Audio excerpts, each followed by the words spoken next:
Students of 9th class, let us revise chapter 7, Medieval India, that is the Cholas. Students, we have studied in the southern part of India peninsula. There lived Dravidians, near Krishna river. So there were few regions or kingdoms known as Cheras, Pandyas and Cholas.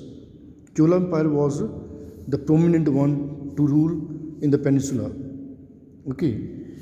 So from the sources we have inscriptions. The main source of information is inscription.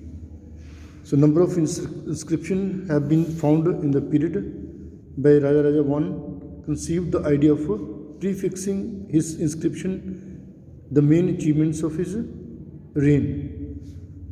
Then inscription of the Cholas are in the form of copper plate grants, stone inscriptions and inscription made on the walls, pillars of the temple.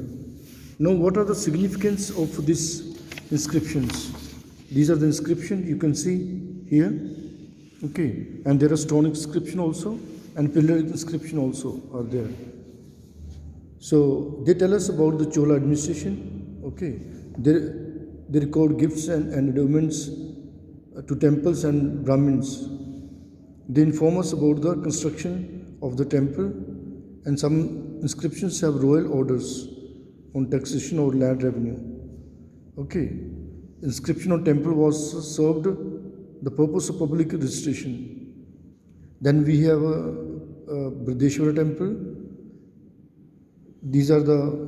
We have already learned the characteristics of Brideshwara temple here. There was a gateway that known as Gopuram, and its features, few cheap features are there, like a tower and all that. And then we avoided political history because this time it has been omitted. And then straightway we came to the Chola administration. So Chola administration was decentralized. The king was the main, prominent. He was the commander-in-chief. And he was judicial, legislative and military authority. And the princes were associated with the ruling sovereigns. Then further, the whole empire was divided into provinces, mandalam known as. Then there was a local self-government. Cholas were good administrators. They believed in the local self-government. So there was this village assembly known as Ur or Sabha. The Ur was common type of assembly. Then there was Sabha. So this I have already explained. You go through this one. Then temple in the Chola kingdom was the center of social activity. Education was given here. Fair used to be held here. Village meeting supposed to be here. Land revenue was collected here. And also this was the place of worship. And it was also a source of means of livelihood. So many workers worked in the temples. The temple was also center for education, I have already told you. If you see the revenue system of the Cholas, the revenue of the Chola kingdom came from taxes on land and the produce of the land, and tax on trade.